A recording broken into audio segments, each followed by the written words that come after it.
Ayan, Kailan maliit lang. ka huling umiyak? Ayun. Yan ang maganda. Anong masasabi mo sa barkadahan sa Senate? Meron ba? Talaga bang may mga magkakaibigan? Meron. Pero meron din yung mga makukulit. Kung last day mo na sa mundo, Para may ibig sabihin. kaya nga napakahirap. Meron pa ba kayong mga pinapangarap? O siguro one day mag-asawa. Ayun!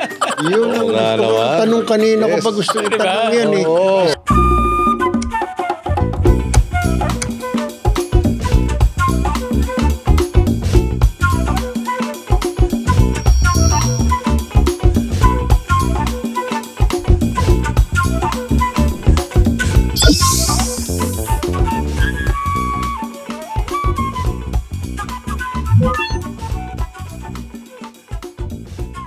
Welcome mga kababayan sa ating episode 2 ng KeyConnect, the podcast. Ang ating mabibigating mga guest, walang iba kung hindi si Senator Win Gatchalian, Sherwin, at Senator Erwin Tulfo. Ayan ang ating mga guest. Salamat, Erwin. Thank you for inviting us. Hey, and thank you also for The lunch. agreeing. And the lunch earlier. I hope nag-enjoy kayo sa Ay. ating lunch. very. Ika nga ng mga Kapampangan, manyaman niya, napakasarap. Thank you. you. Ngayon, sa ating segment 1. Ang title ng segment 1, Behind the Scene.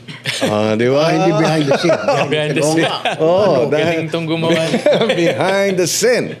So, ang una nating katanungan, teka muna, bakit nga ba tayong nagkasamang tatlo sa trabaho sa Senado? Di ba? Unahin natin si Erwin. Bakit nga ba tayo nagkasama?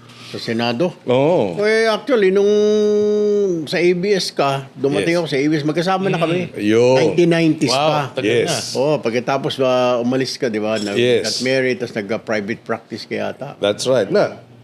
Nagpa-practice na ako noon, pero nung nag-senador ako, Nag-senador. noong Ayun, nawala ka na. 2001. Ayun, Yes. wala na. Di na pwede, di ba? Oo. Oo, yun. Pagkatapos, ito, sa Senado ulit, Kita nagkita-kita kayo ulit. Reunion. Nag-reunion. kayo ulit. Nag-reunion sa Senado. Tsaka, syempre, nasa majority tayo, di ba?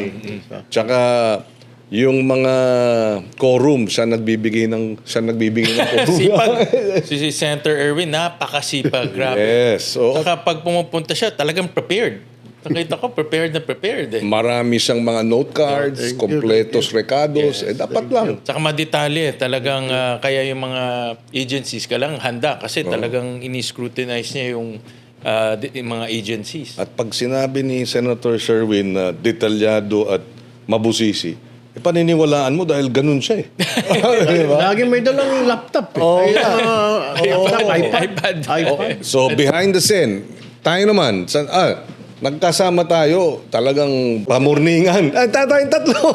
Pamurningan sa 2026 budget. Yan, go ahead. Saka go ahead. magkaano tayo, mga seatmates kasi magkatabi kami ni Senator That's Kiko. right. Sa likod si Senator na ako, sa likod. Erwin naman nasa likod, kaya magkakatabi kami. Yun, Magkakatabi tama. kami. Pero ewan ko kung natatanda mo, Kiko, nung mayor ako, bumisita ka dito eh. One time, you visited Valenzuela. Hindi That's ko makakalimutan yun. That was actually the few times naka-interact ako Yes. with Senator. Yes, that was... You went to a public school. Yes. Oo. We also talked about yung juvenile justice. Juvenile justice din. Diba? Pinag-usapan Kasi din natin yun. nung nabalitaan kong talagang full implementation ng juvenile justice law ang Valenzuela, gusto kong mapuntahan.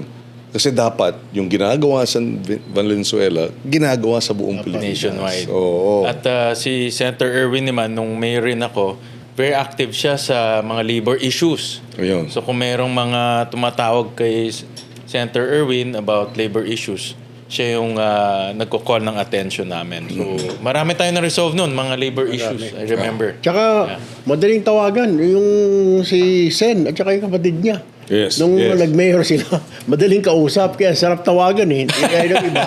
Hirap mong hanapin. Maraming layer. Ito, sasagot eh. Marami- Bibigay sa iyo yung personal na number nila. Saka we take it positively kasi may problema. So dapat i-solve natin. Proactive. Proactive. Oo. Iba kasi yata, Senator Erwin nagtatago dahil natatakot o ano. But dapat harapin yung problema eh. Tsaka galing ata kayo sa private sector before you went into Yes, politics, oo. di ba? So, iba ang training ng private sector, di Kita ba? mo yung problema, di ba? Yes, yes, oo. Sa ano kami, nasa family business for a very long time. At dahil nga maraming gusto kaming maayos dito, tsaka kami pumasok ng public service. Erwin, bago ka sa Senado, 8 months pa lang, di ba? Anong masasabi mo sa, sabihin na nating barkadahan sa Senate? Meron ba? Talaga bang may mga magkakaibigan? Meron. Meron naman talagang tayo, di ba? Pero meron din yung mga makukulit. Naman siguro nila. May makulit kahit ano. Parang alam ko na kung sino sinasabi mo. Kahit anong explanation mo, hindi makikinig. Oo. Di ba? Oo. Pero kahit na, kaibigan din natin. Pero kahit na anong paliwanag mo, ayaw na lang makinig. So, paano na lang? Yes. Well, palagay ko kahit hindi sa Senado, kahit saan, di ba? Kahit saan. Kahit sa private sector, meron talagang ganyang mga sitwasyon. Yeah. Si Win naman, si Sherwin, this is your 9th year? This is my second term. Yes. So my 10th year. 10th year, di ba? 10th year na. 10th So, So, patapos sa'yo, na ako. masasabi mo bang nagkakaroon talaga ng pagkakaibigan? Meron naman. At nakita ko meron naman, pwede ka naman magkaroon ng totoong kaibigan sa politics. At minsan lang nga, iba-iba yung pananaw, talagang ganyan, no? Iba-iba yung paniniwala, pero dapat hindi maging hadlang sa pagkakaibigan. Yes. Ganun naman talaga eh. Ako, kasi sa first term ko, naging close ako kay Senator Joker Arroyo, Senator Ralph Recto, Senator Noli De Castro. Yan, yun yung mga naging Para mga institusyon na yun. mga barkada. Senator Villar, Para may Manny. mga pangalan na sa kalsada yung mga yun. Ilang pangalan sa kalsada, pati subdivision meron. Subdivision meron. Dati, kalsada lang. Subdivision na. Anong year ka ba sumabak? 2001. Ayun. Yes. So, sabay kaming first termer sa Senate ni Ralph, Noli, Manny, at si Joker. Kaya kami nun yung Wednesday group. Senadora May Miriam, grupo kayo. abutan mo rin. Miriam, nauna yun, 95. Pero nung Hindi na kayo pang-abot o nagpang-abot? nag-abot kami ulit 2004. Kasi nung 2001, kumandidato rin sila, but because of the political setting noon, hindi sila nanalo. Pero nung 2004, balik Senado si Manong Johnny Enrile at si Miriam. Si Miriam was my professor sa UP College of Law. Oo. But this is your 13th year, no? 13th year? No, sorry, 6 times 3. Ano ka na pala? Umikot Tagal na pala. Umikot Oo na. nga, tagal na pala. My 19th. 19th year. 19th year. We are all in the 20th Congress. 8 months pa lang ang 20th Congress. Parang ang tagal na nga eh. 8 months, parang ang tagal na. Parang ang dami nang nangyayari. Sobrang dami. Exciting kasi. Grabe. Pero yun, well, nabanggit mo na nga. Kumusta sa'yo? Diba? Apart from ang tagal na. Dami. Parang feeling ko itong 20th Congress, ang dami nangyayari. Yes, So, very challenging. Nakapagod, but very challenging. At the same time, marami ka rin matututunan sa mga kapwa senators natin. Iba-iba yung mga perspective. Yes. So, for me, learning process. Learning process. Yeah. Si Erwin naman. Ganun din. I mean, walang katapusang pag-aaral. Especially this is different. Nag-Congress ako.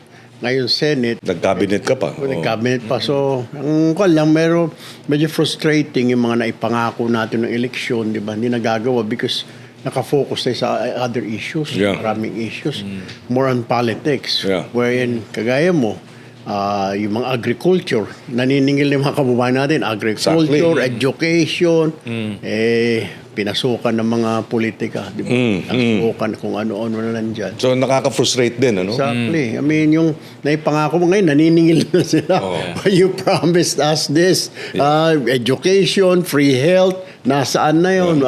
Murang pagkain, etc. Yes. So, Tapos nag-crisis pa sa Exactly. Middle East, Ito oo. ngayon, Yan. di ba? Yan. So hindi lang political crisis, pati economic crisis. Correct.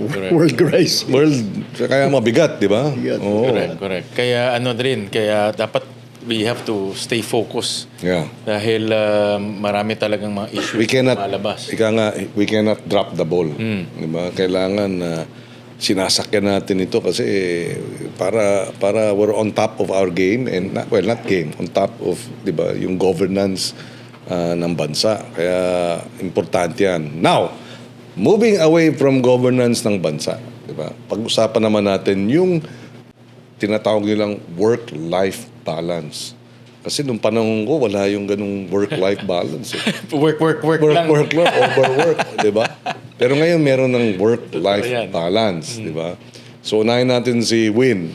Kumusta naman ang work-life balance mo? Meron ba? Parang work rin lang hanggang ngayon. Ganun pa rin eh. Work pa rin. work pa rin. Pero ako, I mentioned din kanina nung nagla-lunch tayo na binabalance ko yan by exercising in the morning, making sure na yung pangangatawan maayos. Yes. Mahirap kasi magkasakit eh. That's true. With our work, no? So, sa trabaho natin yun, kung meron kang time for yourself, malaking bagay na yun eh. Dahil everyday may ginagawa eh. Apart from exercise, ano yung downtime mo? What do you... Well, ako, I normally watch documentaries. Okay. Yun ang aking Netflix? downtime. Netflix, YouTube. Anong documentaries ang... Like, medyo work pa rin naman to, but pinapanood ko yung mga history kung bakit nagkagera sa Iran. Diba? Ano bang history ng Iran, Israel, Iran, US, Yes. mga ganun. Si Erwin, ano ang work-life balance mo? Wala. Pag uwi mo sa bahay, ang dami pang gagawin, di ba? Kailangan mong basahin, then you have to prepare for tomorrow. Ang Yes. nagiging parang break ko lang pagdating ng Friday night. Yun. Manunod ako ng Netflix. Netflix. Pagkatapos Ano, ay- K-drama? Hindi. Yung mga sine talaga. Oo. Tapos, yan, minsan documentary. Documentaries, so. And then in the mornings, lalakad-lakad. Pag may time, yung may nagbumotor din ako dati. Big bike. Nakasabayan ko yung big bike. Nakasabay ko minsan si Senator JB. Yes, big Pero bike. ngayon, ay, wala na masyado dahil maraming trabaho. Pero may hobbies ka apart from big bike? Meron naman. Collection ng mga pistols. Like that. Okay. May mga Oo. pistols ako, pero hindi na rin ako nakapunta sa range. Firing range. Oh. Driving. Pag weekend, nag-drive ako from Manila going to Subic. Sa ano? Parang Anvalya. ano lang talaga, no? Para The drive. ma-clear yung Exactly. mind. Oo. Exactly. Yeah, sometimes napansin ko tayo dahil nga ang trabaho natin is about people. Kung meron tayong time for ourselves, parang masaya na tayo eh. Yes, yes. Ako sa farm. Yun, sa farm. Sabi ko nga, mas madaling kausap yung mga gulay. Kaysa sa mga Or hindi kaya kuan because of our age. Parang gusto natin laging tahimik, di ba? Kasama din yun. Kaya kasama din yun kasi sabi nila, yung ating tenga, pag overtime, madali nang masakit, na bubugbog na masyado ba? So gusto natin tahimik. Yan yata sinasabi nila sa mga asawa nila eh. Okay, balik tayo sa pagiging senador. Pero ano pa rin, behind the scene. For you, Win, ano ang pinakagusto mo? What do you like the best about working in the Senate? Well, ang maganda kasi sa Senate, lahat ng problema ng bansa, mapag-aaralan mo eh. Yes. At for me, it's a learning process. So, marami ka natututunan from migrant workers to agriculture to energy. So, na-enjoy ko yung ganun na natututunan mo iba't ibang issue, iba-ibang aspeto ng bansa natin. Parang you are... Parang tayo na sa school. parang No, maraming the subjects. learning never ends. Oo. Di ba? Yeah. And you learn from your peers. Yun rin na-enjoy ko, to learn from my peers. Kumbaga, Mga kasamahan natin. sabi na, you are a student for life. Oo. Si Erwin naman, ano ang pinakagusto mo? Alam mo, dati nung sa broadcast pa ako, parang alam mo lahat eh. Salita ka ng salita sa umaga, banat dito, banat doon, parang you can do this, why is the government not doing this? Yung pala, malala mo, pagpasok ko sa Senate, you see the limitations. Na hindi na kayang gawin ng gobyerno because unang-una, funding. Madali magsabi, kulang facilities natin, overcrowded ang jail, yan ang banat natin dati, kami mga broadcaster. Nagsisiksikan ng mga PDLs. Pala talaga, budget din. And then, naging vice chair ako ng finance. Nakikita ko, na-explain din ni Sen Sherwin na, pare, ilalagay natin sa ganito, ito kailangan i-prioritize, hindi naman basta-basta. So, you learn a lot of things. So learning din ang pinakagusto mo sa Senate. Tapos yung gusto ko dyan, lalo pag yung mga senior na senador, papakinggan mo yung mga sinasabi. Tama, may punto. Sila SP, sila Ping, sila Senator Loren, matatagal niya. Even sila Senator Jinggoy, JB, dahil may experience niya. And sila Senator Pia, and even yun, dahil may experience ka na pinapakinggan ko yung mga, especially when you talk about agri, I write it down. Yes. Pinajot ko yan. Okay, doon sa gusto yon. Ano yung pinakaayaw mo sa pagiging trabaho, yung sa trabaho natin sa Senate? Well, tama ako, I agree with kay Erwin na nakaka-frustrate. Lalo na sa mga ehensya, diba? We can only do so much Mag-allocate tayo budget, mag-oversight tayo. Pero at the end of the day, mga ahensya rin ang nagtatrabaho. At yun naman ang ating limitations. Dahil kung nangako tayo sa taong bayan na ito, gagawin natin, pero hindi naman tayo nag-implement, nakaka-frustrate to. And I agree with Senator Erwin. So, and siyempre, oversight, may limitation rin Yes. Pwede kang makulit, pwede kang maging matapang, but at the end, sila mag-i-implement. Yeah. So, yun doon ako na-frustrate. Ikaw naman, ano ang pinakaayaw mo sa Halos ganun din. ating trabaho sa Senate? Na yung you cannot deliver what you promise. You cannot deliver right away. Kagaya nga, 8 months pa lang, di ba? You promise a lot. Tutulong ka sa pagbaba ng presyo, hahanap ka ng paraan, etc. Yung free education na tayo, yung mga classrooms, ginagawa naman na ngayon, in fairness, ng DepEd, binigyan ng budget, pero yung murang pagkain, maraming trabaho, nakaka-frustrate dahil pag sinisingil ka, makikita mo na, sir, murang pagkain, ba't wala pa? Tama. Hindi mo na masabi sa kanila, kasi iba yung nasikaso namin Tsaka, nandyan yung, siyempre, titingnan din natin, kailangan din namin gawin yung accountability, di ba? Yung mga flood control na yan, we have to look into that. tapos naggera pa. Kaya nga, yun ang nakakasama na loob na bumitaw ka ng salita pagkatapos hindi mo nagagawa, di ba? Naniningil yung mga tao, they're watching you. Ako, ang pinakagusto ko, yung pinundar mong mga batas, may resulta na. Ngayon nakikita mo na. Yes. Yung sa Kipsaka. Yun. Oo. Pero matagal rin yun, no? 2019 pa yun. 2019 na ipasa, pero yung mga resulta ngayon lang lumalabas after 6-7 years. Kaya yun yung gusto ko na, of course, it took time. Tama. Di ba? And at one point, nakaka-frustrate. Kaya sabi ko kaya nga ako tumakbo ulit dahil sabi ko, parang kulang pa sa implementation. Marami pang hindi nakakaalam. So yun, nakaka-frustrate talaga yun. Yung bagal ng bureaucracia.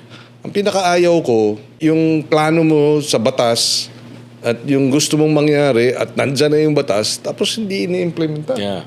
O kaya, ninanakaw pa yung pondo, yung mga ganun. Yan ang nakaka-frustrate rin, of course. Diba? Yung corruption issue. Yes. Na ang gusto mo lang, kaya nga natin binalangkas yan at programa, pinondohan, we want to see results. Yeah.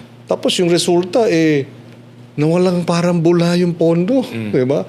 Hindi tama. So yun, nakaka-frustrate. Another frustrating nung ito naramdaman ko rin yung lumabas na itong flood control issue. Siyempre sa tingin ng tao lahat ng politicians corrupt Yeah, wala nang yun sa nakaka-frustrate galit. din kasi Diba? and you cannot blame rin in public no dahil talagang malawak yung nangyari. At nakaka-frustrate kasi yung mga lahat nadadamay. Tama. Nadadamay. Parang pare-pareho kayong lahat. Diba? Yeah. Kaya masakit din yun, diba? Sakit ako, masakit talaga. And kahit na anong magandang ginawa mo, siyempre, hindi yun ang lumalabas. No? But you cannot blame ang taong bayan dahil galit ang taong bayan. Siyempre. Tsaka ramdam nila dahil dati yung corruption, hindi mo masyadong maintindihan kung fertilizer scam yan, hindi mo alam kung ano yan. Pero yung flood control, pagka bumaha, damay lahat. Oo. 'Di ba? Yeah. 'Di ba? Sira ang appliances, 'di ba? Nasisira ang sasakyan, namamatay dahil sa baha, 'di ba? So talagang ngayon parang ramdam na ramdam nila yung epekto ng corruption. Okay. After our segment 1, na behind the scene, 'di ba? Ngayon naman for the wins. Dalawang win. Dalawang win, di ba?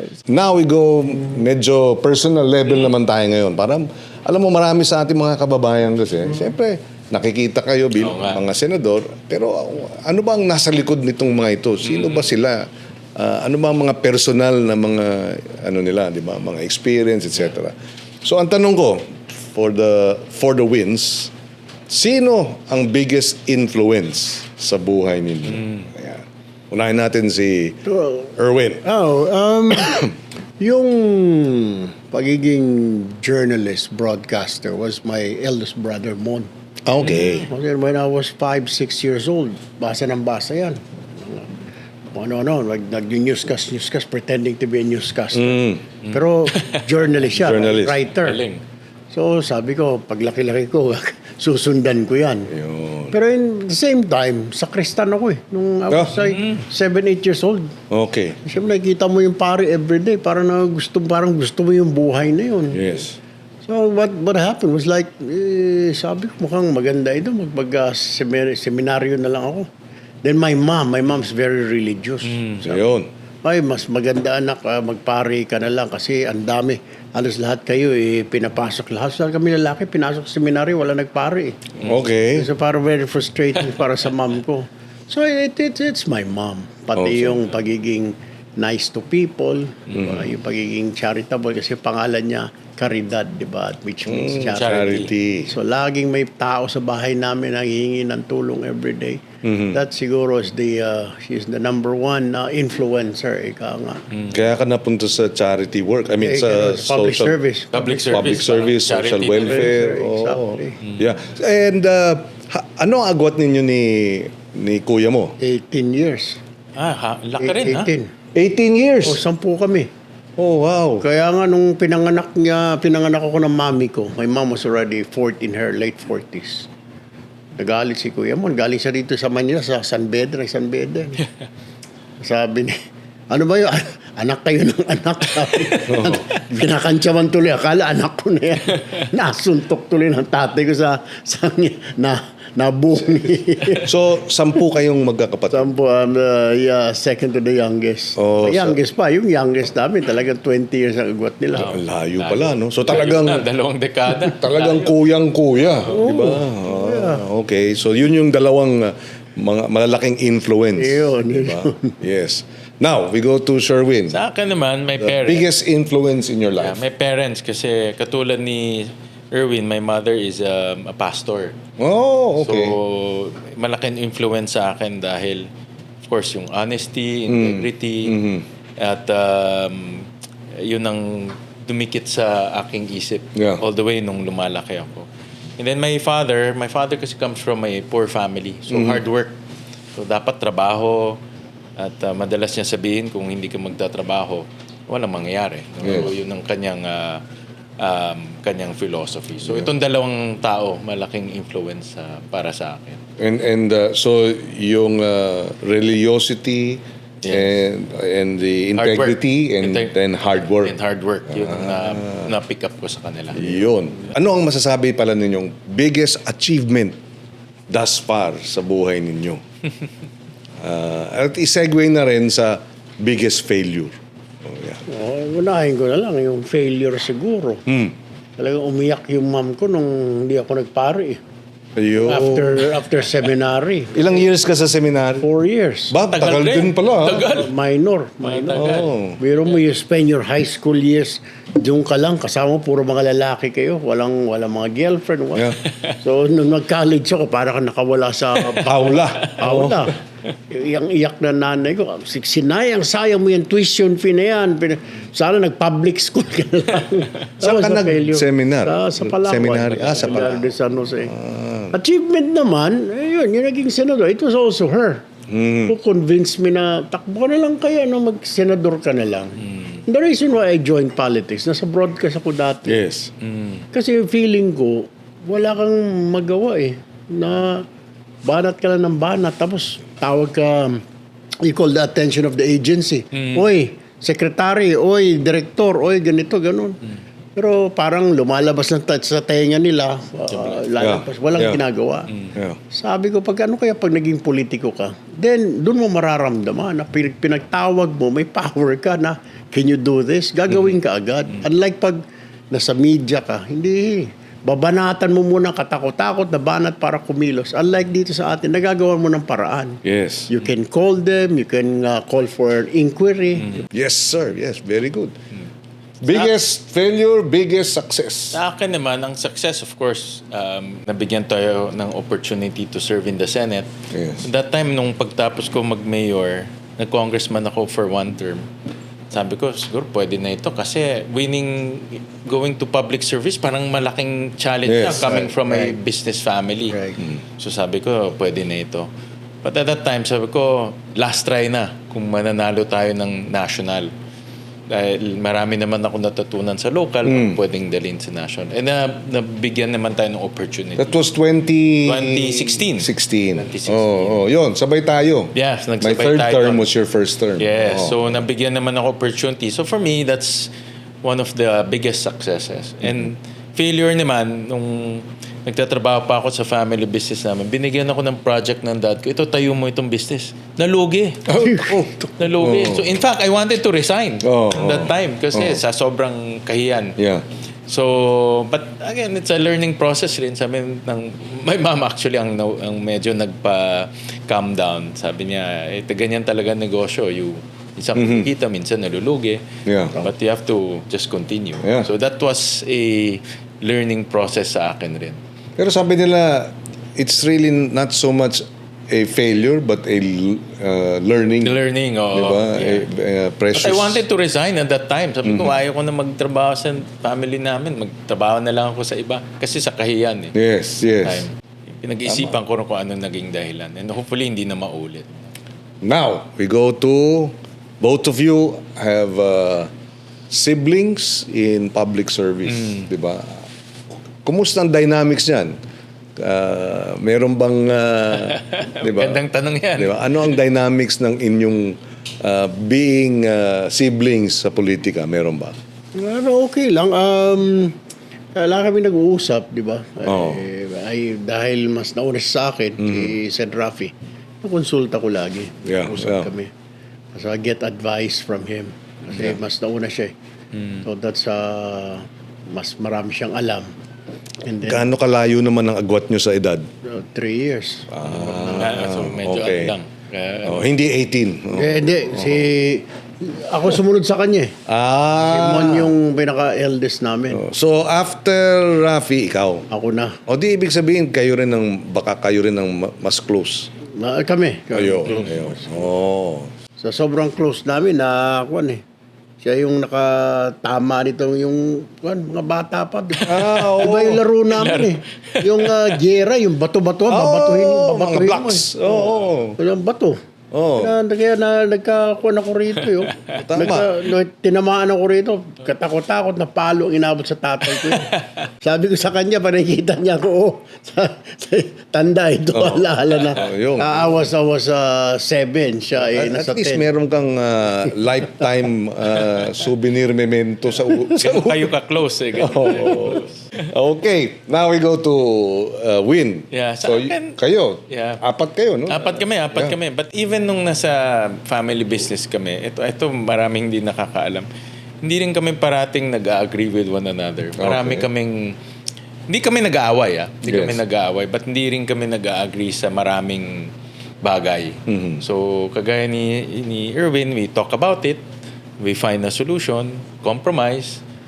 Pero madalas rin hindi kami nagkakaroon ng compromise, no. So I think that siyempre, puro mga strong-willed kayo, di ba? Pero ang sa amin naman, hindi naman kami nag-aaway. Hindi kami nag-aaway. Yeah. We just leave it as it is. And siguro dahil yun din ang turo sa inyo ng magulang. Tama. Di ba may hangganan ng... Yes. Kaya kahit na marami kasing nag-aakala, magkakapatid to, pare-pareho. Actually, madalas hindi kami nagkakapare-pareho. Oh, tinanggal mo nga ng budget si Rex. si Erwin nga nagbalik nun eh. Rereklamo. Erwin nga nagbalik nun. Chairman ako ng social justice. Oo. Sen, sabi ganun. Si Utol talaga, tinanggal yung... Siya nagbalik. Sabi ko, kausapin ko, ikilapitan ko ito. Huwag yan, ilagay natin sa iba yan. Mabuti na lang, naibalik. O tingnan mo, ginagamit niya pang bayad sa lalo, base, tama. mga Lalo na ngayon. tricycle driver. Actually, buti naibalik ni Erwin. Kasi yun ang ginagamit ngayon sa mga tricycle doon sa payout. Pantawid Pasada. Na hindi natin in-expect. Correct, hindi natin. So, tama din pala. Tama pala. Congratulations. Okay, now, my final question for this segment. Meron pa ba kayong mga pinapangarap o na gusto pa ninyong matupad on the personal level? Ako siguro one day mag-asawa. Ayun! Yun ang Oo nga gusto ko. naman. Tanong kanina ko Yes. pa gusto Diba? itanong yan eh. Oo. Sabi nila, direct, wag daw itanong eh. Dapat eh. Yan ang problema natin. Buti nasabi mo yan. 52 na ako. In Oo. 8 years, senior citizen na ako eh. Aha. Oo nga. Ay, pagsisindi ko ng kandila yan sa baklaran. Pwede. Pagdarasal ko at ay lalagay ko sa mass intention.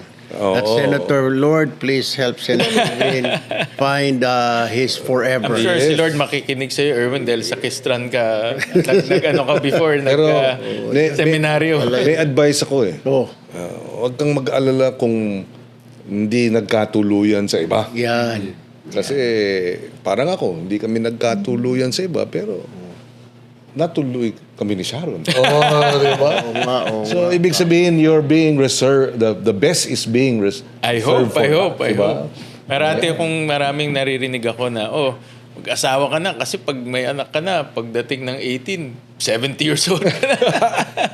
Kailangan lang siguro, Win, adjust ka ng baka masyado mataas yung standard. Hindi naman. Bawas-bawas. Hindi naman. Advice po. Hindi, pero ang isa kong pang-advice, Oo.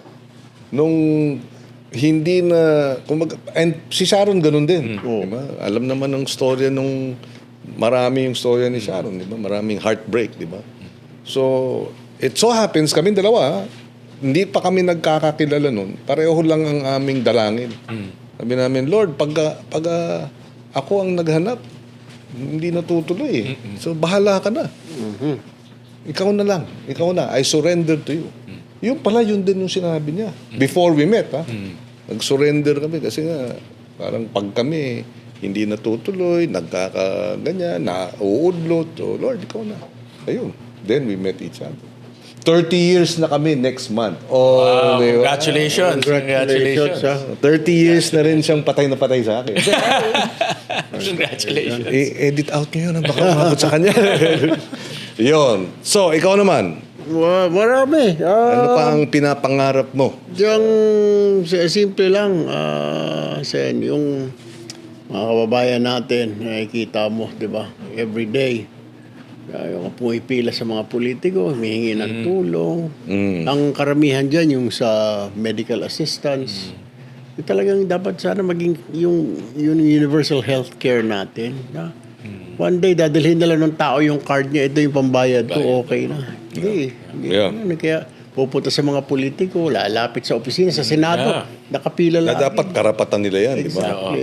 Yun lang yung one day, tulad sa ibang bansa na feeling na. kahit feeling safe siya, maski malayo asawa niya, dadalhin niya lang yung card niya, yung PhilHealth card niya, sasagutin na ng gobyerno. Kaya yung, Dapat ganun talaga. Exactly.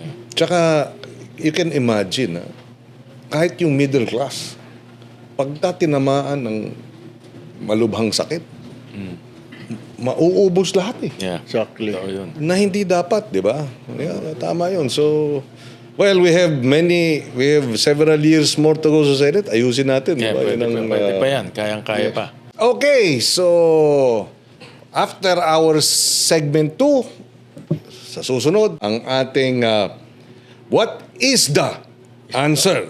Sasagutin nila What is the answer? ang fun, challenging questions from the fishbowl. Uunahin natin si Senator Win. Oh, yes. Sige. Yan natin. Wow. Ano kaya tong... Ano ang favorite song mo magbigay ng sample. Yun. Hirap to, ha? Buti na lang. Ito, kung singer lang ako, dapat nag-singer na ako. Hindi ako na politiko. Ito, madalas kong kantahin. Alam ng mga staff ko ito dahil ito lang yata alam kong kanta. Okay. At piniplay ko ito nung nag-aaral ako sa Amerika nung college days ko. Salamat. Okay. Ang paborito ko. Oo. Go ahead. Sample. Alam ng staff mo. So, alam na rin natin ng viewers natin. Okay. Pero mahirap yata ito. Salamat sa... At tayo ay magkakasama muli. Salamat. Yes! Medyo pumula ko yata doon. Thank you. Sinong grupo yan? Dadon. Dadon. Oo. Tama. Ang bukang liwayway. Kung alam ko lang, dapat nagdala ako ng lyrics eh. Salamat. Hirap nito. Okay. Alam na yung mga viewers natin na yan ang paborito. Salamat. At syempre, dapat ako'y magpasalamat. Ayun. Okay. Ano naman? What is the What is the... answer? Siyempre, nandito tayo sa palaisdaan.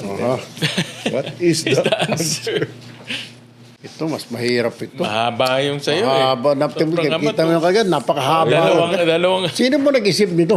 dalawang, O yung ating Kung merong isang kwento tungkol sa iyo na hindi alam ng karamihan, ano yun? Yo. Napakahirap na. Alam na nilang naging seminarista ka. Seminarista. Oo, yun ang ano. Magpare. Ito. Kadami kasi. maraming sekreto. Kwento- Maraming sekreto. Ito ng buhay. Oo. Then, nag-kuhan ako ha. Nag-OFW ako. Okay. Nung Oo. after nung college, walang trabaho mapuntahan. Pupunta ako ng US. From nag-umpisa ako sa dishwasher. Talaga? Talaga. Sa restaurant? Oo. Pagkatapos yung tutulak ng cart, yung pabalik. Oh. Kasi ginagamit, di ba, yung mga push carts. Oo. Ay, sa ano, Grocery. Grocery. Iuwi nila yon. Minsan, kukunin ng mga homeless. Kaya agawin mo. So, Minsan, nagtrabaho ka sa, nakipag-away pa ako sa isang homeless dahil lalagyan ng gamit niya. nagtrabaho ka sa grocery. Nagtrabaho sa grocery. Gandang kwento. Yun ang hindi alam. Bagger din, bagger. Automatic yun. Pag lahat na ng cart na sa loob na, wala ka, di naman pwede patayo-tayo ka ron. Anong Doon ka, bagger ka. Sasabihin ng cashier, I need a bagger on check stand 16. Ayun. Punta ka ngayon, maglababag ka ngayon. Yan ang mga How trabaho. old were you then? 19, 20. Teenager pa. Ganun. So, naging dishwasher, naging bagger. Bagger. Tapos nakapagtrabaho po ako sa casino. Umabot ako sa Reno, Nevada. Anong trabaho mo sa casino? Sa slot machine. Tagalinis ka ng mga slot machine. Parang janitor. Parang Ganun. gano'n, linis. Hating gabi, nilinisan. Ang galing, ano? Bagger. Oh, talagang from the bottom, ha? From the bottom. Wow. Next. Ikaw naman. Hindi ako kasama. Hindi ba ako? Kasama ba ako? Kasama Oo, ka eh. kailangan- Baka lang pa naman, napakahirap kami sa ako yung host. Hindi Hindi naman kami papayag dyan. Hirap naman kami. Ang hirap. Oo, siyempre. Pinakanta mo pa yung parang kumanta. Hindi ka Pakahirap marunong kumanta. Oh. Kung ulam kayo, ano kayo? Isda. Kasi is the best. O, di ba? Paborito ko yung paksiw na isda. Yan. O kaya sinigang na bangus. Yan. So isda. Okay. Healthy Next. yun, healthy. Healthy. Oh, isa pa. Paborito. Ano ang era ng buhay mo ang babaguhin mo? Ano ang era ng buhay mo ang babaguhin mo? Kung meron. Baka naman wala. Kung meron. Wala siguro. Siguro kung meron man, siguro nung nag-uumpisa ako sa... Kasi after college, nagtrabaho ko Yes. agad eh. Siguro, babaguhin ko yun. Hindi magtatrabaho agad. Magtatrabaho ka agad, pero at that time kasi parang feeling, mayroon kasing time na, nag-aral ako sa abroad. Alam ko lahat ng, magaling ako. Yeah. I know it all. Full of confidence. Full confidence ka at pagpasok mo, parang gangho ka eh. Yes. Kaya nga ako binigyan nung dad ko, ito, project, you set up itong negosyo. Kasi gangho ako. Yeah. Pero nag-fail. Yes. Yeah. So siguro that part of my life dapat naging mas humble muna ako. Natuto muna, nag-start from gaya ni Erwin, nag-start from the ranks kasi gang-ho ako that time eh. Tama. No. You were full of overconfidence. Overconfidence. I have to admit, overconfident. And that's a learning process. Oh, of course. It's a learning process. Para ako nung natalo ko, humbling experience. Oh, humbling talaga kung may mga ganyan. So you humble yourself and then you pick up the pieces and then you try again. Yeah. Kasi minsan akala mo, alam mo na lahat eh. Oh. But when it hits you, humbling talaga. Tanong? Ito, mahaba na naman. Bakit napupunta yung mga mahihirap na to? Kita mo naman, no? Direk, ano ito? Kung last day mo na sa mundo. Para may ibig sabihin. Kaya nga, napakahirap. Last day mo na sa mundo, anong gagawin mo? Eh, siyempre, magpakasaya, mag-good time. Inom dito, punta roon, di ba? Hindi, biro lang. Of course, kung last day mo na, alam mo na you'll be meeting your Creator, then you start praying. You say sorry doon sa mga atraso mo sa mga relatives, friends. You text them, sorry ha, like this, like that. And then you pray. That's what you should do. Diba? And that's what I will do. Yes. Huwag ka lang mabagsakan tayo ng eroplano. wala nang chance to pray. Sumabog sa ilalim natin, wala na tayong chance to pray. Madamay pa sila. Okay. Dahil sinama ako, ano ba yun? Oh. Huwag ka na magreklamo. Haba din, no? Oh, kita mo. Kung ipapanganak ka ulit, pipiliin mo ba ulit maging Pilipino? Alam mo, actually, syempre, in fact, nung si Sharon at ako nasa Amerika dahil nag-aaral ako doon, buntis na siya noon. She got pregnant, although eventually nag-miscarry. Tinanong niya sa akin, so, saan ba ako manganganak? Dito o sa Pilipinas? Sabi ko, gusto mong gawing American citizen yung mga anak natin? Siyempre sa Pilipinas tayo. So, siyempre, yun pa rin, Pilipino pa rin. Di ba? Good answer. Yan. Ayun. Galing. And, last three. Wow. Last three. Last three questions. Mahirap na naman ito. Ito yung maikli na lang kunin ko. Kunin mo yung maliit. Yan o, puro. Hirap rin to. Ayan, Kailan maliit lang. ka huling umiyak? Ayun. Yan ang maganda. Sigurado hindi sa love life. Wala na, parang di naman exciting yan. Hindi sa love life. Kala ko sa love Hindi ko life. sa love life. Yun ang inaantay nila, oh. Sino? Nakanganga lahat, oh. Mga behind the scene. Kailan ba huling? Yung natatandaan ko, yung talagang napaiyak ako was the 1997 Asian crisis. Bagsak ang nagdoble ang dolyar. Oo, bagsak. I was Diba, working piso? sa family business namin. Tinamaan talaga kami noon. As in, totally wipe out talaga. Yeah. Siyempre, biglaan rin yun eh. It was all of parang 1 or 2 days. Tumama ka agad. Yeah. Wala pa isang buwan. Tama yun. Yeah. Paiyak ako doon. Natatandaan ko. I was talking to my dad and nakita namin talagang wipe out because of the crisis. Medyo ko noon. Napaiyak ako noon. That was 1997. I can remember it very clearly. Yun. What is your question, sir? Ito, madali-dali na ito. Tuwing kailan ka pinakamasaya? Mas madali yun. Well, every New Year. Kasi, pag yung year, you're coming out of this old year, parang siyempre, iniiwan mo na yung mga masamang mga nangyari. And then you're welcoming a new year, hoping and praying na mas magandang taon ito. Kung masaya naman itong taon na inaalisan mo, na lilipat na, you still aspire and then pray na you'll have the same year.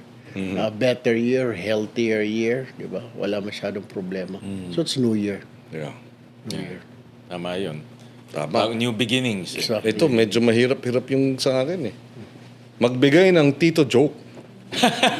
Ayan. Sus, Maria. Mahirap yan. Ano ba naman ang tito joke? Ito, Mahirap nung yan. nasa unang kampanya namin sa Senado, kasamahan ko yung, umiikot kami sa tayo, di ba? Buong Pilipinas. Noon, habang bumabiyahe from one place to the next, meron kaming mga bagong lugar na pupuntahan. Diba? Gumaka, Atimonan, Quezon, tapos okay. So gumagawa kami ng joke tungkol sa lugar. Yung dad joke nga. Halimbawa, papunta kami ng Atimonan. Diba? So ano ang legend ng Atimonan? Alam nyo ba yun? Hindi. Ano ang alamat ng Atimonan?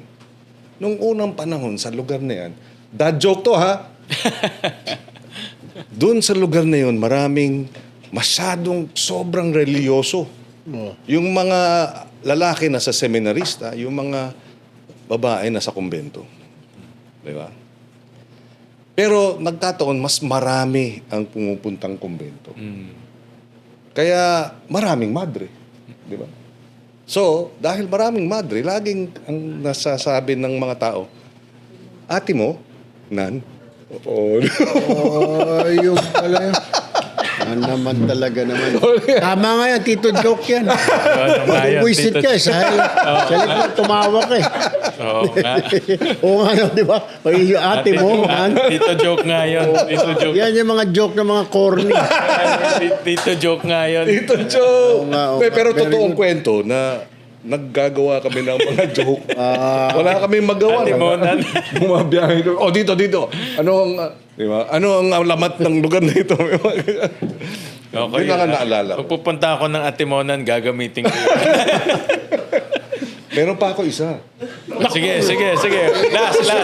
Isa lang naman sinabi dyan ah. O sige. Ito, alamat ng morong. Morong naman. Oo. Nabanggit ko na to dati. Noong unang panahon, ang pinakamalaking settlement ng mga Chinese immigrants ay sa lugar na yan. Wow. Sa lugar na yan. Libo-libo. Diyan na pupunta, napipirme. Dalawang angkan ang pinakamalaki dyan. Yung pamilyang Tan at yung pamilyang Hong. So para ma-settle kung sino yung mas marami, nagka-census. Sino nanalo? Mas maraming mga Ong. Kaya ang naging pangalan ng lugar, Morong. Anak ng baka, naloko na naman tayo. Oh, eh. Ay, salamat. Good ending sa mga corny jokes. Good ending sa corny jokes. At dyan magtatapos ang ating episode 2 ng Kiko Connect podcast. Maraming salamat. Thank you. Sen Thank you. Win, Thank you. Win, thank you, Thank you. Erwin. Salamat. Masaya at I hope kayo rin nagkaroon ng konting kasiyahan sa ating podcast ngayong araw na ito. Maraming salamat din sa I Am Creatives for sponsoring this podcast. Salamat! Kita Kicks!